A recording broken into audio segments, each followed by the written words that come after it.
यसुदे यसुदे। सबको जय मसीह की। स्वागत है आपका प्रोग्राम गवाह यीशु में। जिस तरह बाइबल में लिखा है कि जहां कहीं परमेश्वर का आत्मा है वहां आज़ादी है, तो इसी तरह से आज हम आपको एक ऐसे गवाह के साथ, एक ऐसे परमेश्वर के दास के साथ मिलवाएंगे जिनके जीवन में परमेश्वर ने बहुत ही अद्भुत कार्य किया। तो आइए हम मिलेंगे परमेश्वर के दास पास्टर अक्षर सिंह जी के साथ। जय मसीह की पास्टर जी। जय मसीह जी। पास्टर जी, स्वागत है आपका प्रोग्राम गवाह यीशु में। थैंक यू जी, थैंक यू। तो पास्टर जी, सबसे पहले हम चाहते हैं कि आप दर्शकों को अपना इंट्रोडक्शन दीजिए कि आप कहाँ के रहने वाले और कहाँ सेवकाई करते हैं। मेरा नाम पास्टर अक्षर सिंह है। मैं परमेश्वर का धन्यवाद करता हूँ। मेरा गांव जो है बहलोलपुर कपूरथला में पड़ता है, जिला कपूरथला पड़ता है, और मैं the open door church Bahram शेस्ता पास्टर गुरचंद जी के साथ सेवकाई करता हूँ। तो पास्टर जी, हम जानना चाहते हैं कि मसीह में आने से पहले आपकी लाइफ कैसी थी और कैसे आपने परमेश्वर के बारे में जाना। मैं मसीह को नहीं जानता था। हमारे जैसे फादर साहब डेरा ब्यास के जथेदार थे। 27 साल मेरे फादर साहब ने वहाँ जथेदारी की। हम दुष्ट आत्मा जैसे कोई भी ऐसी वैसी चीज़ का ना मन में ख्याल नहीं रखते थे, क्योंकि हम डेरे से जुड़े हुए थे, इंसान थे। एक दिन ऐसा हुआ कि मेरी घरवाली को दुष्ट आत्मा ने जकड़ लिया। हम कई बाबाओं के पास लेके गए, कई जगहों के पास गए। हम काफ़ी पैसा ख़राब किया। नौबत यहाँ तक आ चुकी थी कि लोग तो सब्ज़ी बनाते हैं, उसमें प्याज डालते हैं, घी डालते हैं। हमारे पास वो भी पैसे नहीं थे। जब हम परमेश्वर को नहीं जानते थे, हम कई बाबाओं के पास जाते थे, कई जगहों पे गए। घर के हालात बहुत ख़राब हो गए। घर में खाना बनाने के लिए भी पैसे नहीं थे होते, क्योंकि बाबाओं ने हमें चौकों में स्नान करना बता दिया, वो भी किया। वे अपना भूत किसी के ऊपर चढ़ा दो, ये बाबाओं की योजना होती थी। हमने चौकों में स्नान किया। कपड़े भी मेरी घरवाली के कम पड़ गए। कई जगहों हमने शराब भी दी, मुर्गे भी दिए, कई जगह पैसे दिए। एक जगह हम लेके गए घरवाली को, वहाँ पे बाबा ने हमें ये कहा कि आपकी घरवाली के सर पे गर्म करके तवा लगाना पड़ेगा। वो तो मेरा साला वहाँ पे था, क्योंकि वो चर्च में जाते हैं, हम चर्च में नहीं थे जाते। जब उन्होंने ये बात कही तो मेरे साले ने एक बात बाबा को कही भी आप तवा लगाओ, जो मर्जी करो, मेरी बहन ठीक होनी चाहिए, पर ऐसा है कि इसका एक भी बाल जलना नहीं चाहिए। वहाँ से चलो हम अपने घर आ गए। तो तवा तो चलो नहीं लगाया उन्होंने। उसके बाद हम गुरदासपुर में एक बाबा हमें बताया गया था, वहाँ पे लेके गए हम। जब वहाँ पे लेके गए, उन बाबा ने हमें ये बात कही कि इसकी मनियाद पूरी हो चुकी है, हम इसके लिए कुछ भी नहीं कर सकते। पर मेरे फादर साहब ने ये बात कही, कोई बात नहीं, आप जो भी इसका इलाज है वो करो, आपका जो भी बनता पड़ता होगा हम आपको देंगे। उन्होंने हमारे से 12,000 रुपया मांग लिया। उस टाइम हमारे पास 1200 रुपया भी नहीं था। पर उन्होंने एक बात हमें ये कह दी थी कि जब आप इसको घर लेके जाओगे ना, दुष्ट आत्मा बार बार अटैक कर सकता है, पर आप ना इस चीज़ पे मनन मत करना, आप इस चीज़ को देखना मत, पर ऐसा है आप इसको एतवार को हमारे पास ले आना। चलो हम घर पे आ गए। दूसरा दिन था, शुक्रवार का दिन था। जब मैं काम पे गया हुआ था, ये घर पे थी। घर पे ये नहा के बाहर निकली, और नहा के बाहर निकली तो ये मुँह मुँह डिग पड़ी। जब ये गिरी पड़ी थी, इसके मुंह से झाग निकल रहा था, हाथ पैर मुड़ गए थे। मैं अपने फादर साहब से कहा, मैं आपके पीछे लग के डेरा ब्यास में गया हूँ। मेरे को नहीं पता कि मैंने जवानी में किसी लेडीज़ को देखा होगा, कुछ गलत कमेंट पास किया होगा, पर मैंने आपकी ज़िंदगी को देखा। आपने किसी को भी कुछ ऐसा नहीं कहा। आपकी ज़िंदगी भक्ति वाली है। ऐसा करो, आप इसका हाथ पकड़ो और आप अच्छा करो। वो घर में जैसे आप फ़ोटो लगा के रखते हैं, हमने भी फ़ोटो लगा के रखी थी। वो फ़ोटो की ओर देख के ये बात कह रहा था कि आप कहते हो पिछले जन्म का है। अगर ये पिछले जन्म का है, आप 5 मिनट को में इसको 5 मिनट तक सिर्फ सही कर दो, बाद में फिर चाहे बीमार कर देना, हम ये समझ लेंगे कि ये पिछले कर्मों का है। जब उन्होंने देखा फ़ोटो की और कुछ भी नहीं हो रहा, तो मेरे फादर साहब रोने लग पड़े। जब वो रोने लग पड़े, उन्होंने मेरी बाँह पकड़ के कहा, बेटा मैं तुम्हारे लिए कुछ भी नहीं कर सकता, चाहे मैं जथेदार हूँ, मैं बेटा तो तेरे लिए कुछ नहीं कर सकता। इसको जहाँ भी लेके जाना तो लेके जा सकता है। मेरे को नहीं था पता भी चर्च में क्या करते हैं। मैंने फिल्मों में देखा था भी चर्च में वो लम्बे गाउन डाले हुए होते हैं, चर्च में जाओ तो आप ईसाई बना देते हैं वहाँ पे। मेरा दिमाग ये सोचता था, पर मैंने अपने साला साहब को फ़ोन किया। पहले जब ये सही नहीं थी, जब मेरे फादर साहब ने ये कह दिया भी बेटा मैं कुछ नहीं कर सकता, हमने घर के बाहर इसको एक चारपाई पे लिटा दिया। इसको जब लिटाया था डॉक्टर को बुलाया गया। जब डॉक्टर को बुलाया, डॉक्टर ने देख के हालात ये कहा भी मैं इसको टीका नहीं लगा सकता, क्योंकि अगर मैंने टीका लगा दिया इसको कुछ हो गया आप मेरे से पैसे मांगोगे। तो मेरे फादर साहब ने ये बात कही भी आप कोई बात नहीं, टीका लगाओ, बीपी का जो इसका कम हुआ है आप टीका लगाओ, अगर इसको कुछ हो जाएगा हम आपको कुछ नहीं कहेंगे। मेरे फादर साहब ने मेरे को कहा भी बेटा मैं अब कुछ नहीं कर सकता। मेरे को नहीं था पता भी मैं क्या करूं। मैं जिन जिन बाबा को जानता था उन्हें फ़ोन लगा रहा था, उन्हें फ़ोन बंद कर लिए। फिर मैंने अपने साला साहब को फ़ोन लगाया भी आपकी बहन जो है ना आखिरी दम पे है, आप उसको देखना चाहते हो तो आके देख सकते हो।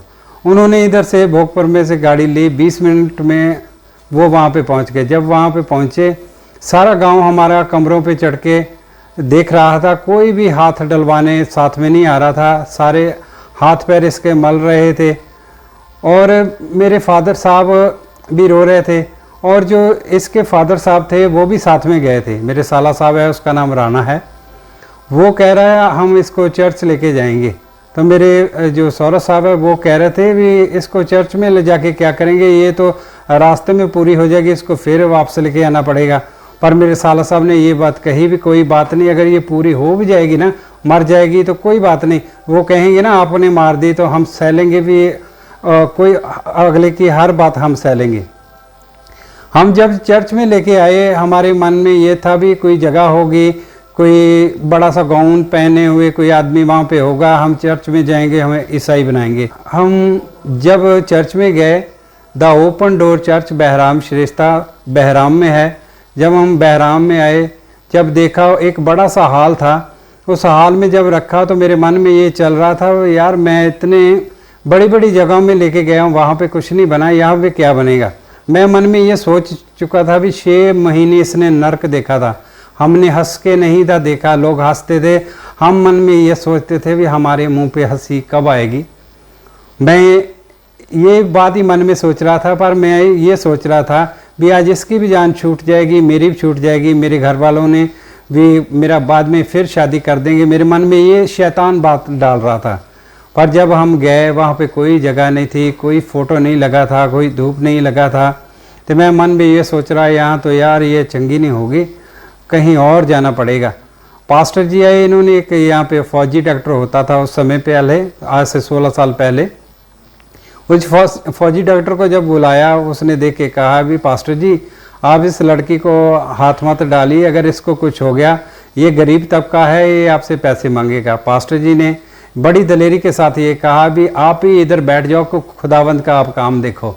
हाथ उठा के इन्होंने प्रार्थना करनी शुरू की। मैं सोचता था ये प्रभु यीशु मसीह के नाम में प्रार्थना करेंगे, यीशु मसीह को पुकारेंगे। इन्होंने ये कहा कि ज़मीन आसमान के मालिक, इस बच्ची को बनाने वाले, ज़िंदगी और मौत तेरे पास है, इसको आप अच्छा करो। हाथ उठा के धन्यवाद देना शुरू किया। इन्होंने मेरे को भी कहा भी आप धन्यवाद दो परमेश्वर को। मैं मन में ये सोच रहा था यार ये आदमी पागल है, ये मेरे को भी कह रहा है भी तुम भी धन्यवाद करो। मैं धन्यवाद किस चीज़ का करूं, घरवाली मेरी मर रही है, मैं इसलिए धन्यवाद परमेश्वर का करूं। पास्टर जी ने जो भी इसके हाथों में धागे थे, जो भी तबीत थे, उठाए और आग में फेंक दिए। आग में जब फेंक दिए तो हाथ उठा के ये धन्यवाद करने शुरू कर दिया।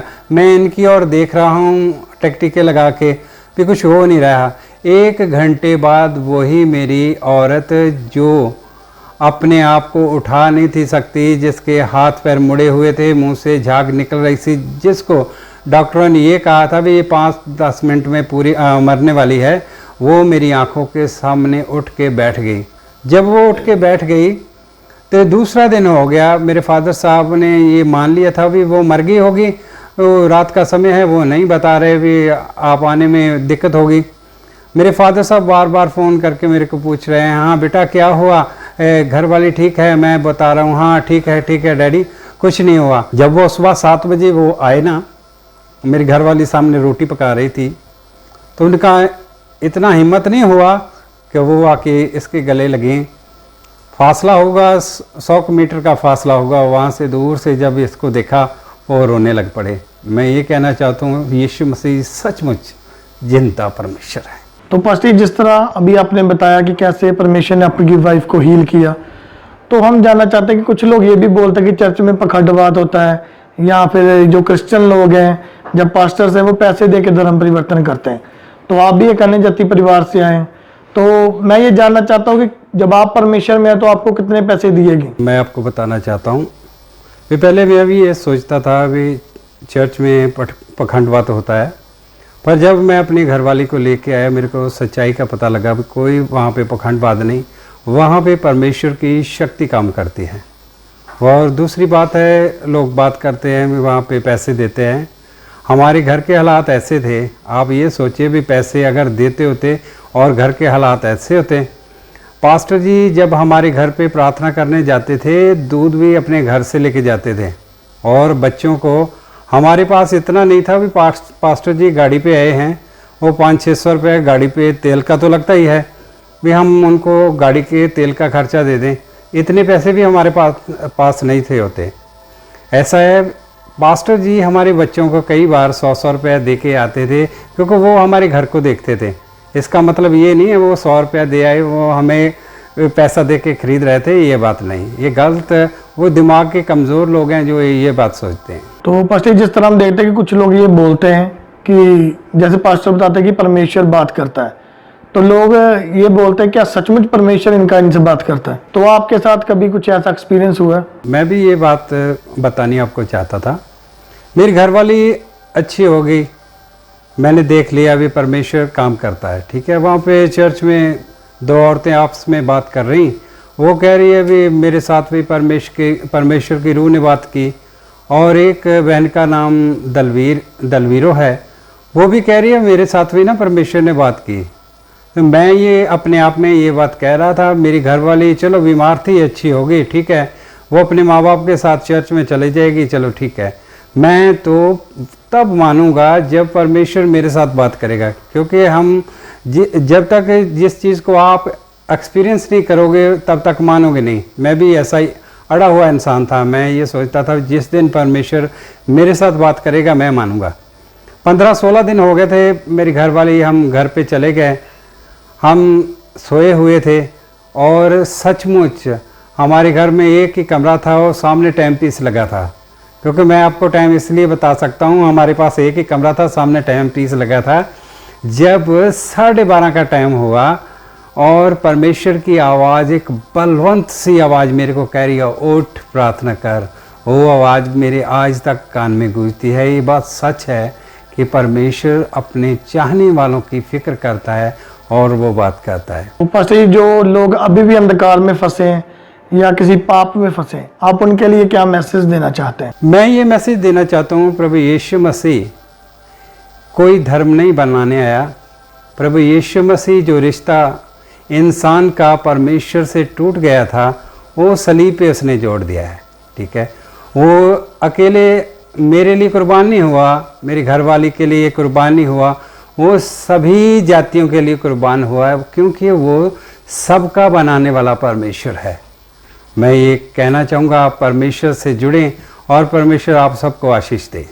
तो पास्टर जी हम आपका बहुत बहुत धन्यवाद करते हैं, हमारी पूरी टीम आपका बहुत धन्यवाद करती है कि आपने अपना कीमती समय दिया और अपनी गवाही को शेयर किया। थैंक यू जी, मैं भी आपका धन्यवाद करता हूँ। जय मसीह की। तो जिस तरह आपने देखा कि कैसे परमेश्वर ने इनके जीवन में कार्य किया, और सचमुच जिस तरह हम बाइबल में देखते हैं कि परमेश्वर ने 4 दिन के मुर्दा लाजर को जिंदा किया, और हम आज इनकी टेस्टिमनी में सुना कि कैसे परमेश्वर ने इनके जीवन में काम किया। तो मेरा विश्वास है इस बड़ी गवाही के द्वारा परमेश्वर आपके जीवन में एक बड़ा बदलाव लेकर आएगा। सबको जय मसीह की।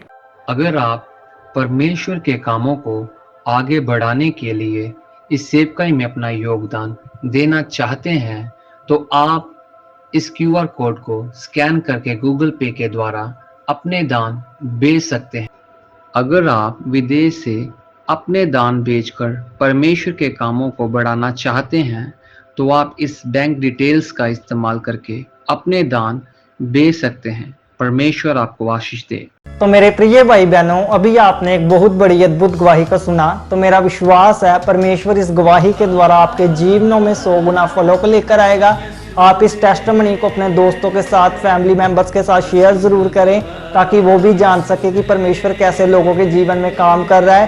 मेरा विश्वास है परमेश्वर इस गवाही को सुनने के बाद आपके जीवनों को सेम नहीं रहने देगा। आप हमारे चैनल गवाह यीशु दे को सब्सक्राइब कर लें, ताकि आने वाले दिनों में आप परमेश्वर की और गवाहों के साथ मिल सके। अगर आप भी अपनी टेस्टिमनी हमारे साथ शेयर करना चाहते हैं तो नीचे आपको एक ईमेल आईडी दिखाई दे रही होगी, आप उस ईमेल पर अपनी डिटेल शेयर कर दें, हम आपके साथ कांटेक्ट जरूर करेंगे। मेरा विश्वास है परमेश्वर आपके जीवनों को सेम नहीं रहने देगा। God bless you all. सभी को जय मसीह की। ਅਸੀਂ ਯਿਸੂ ਦੇ ਅਸੀਂ ਹਾਂ ਗਵਾਹ ਯਿਸੂ ਦੇ।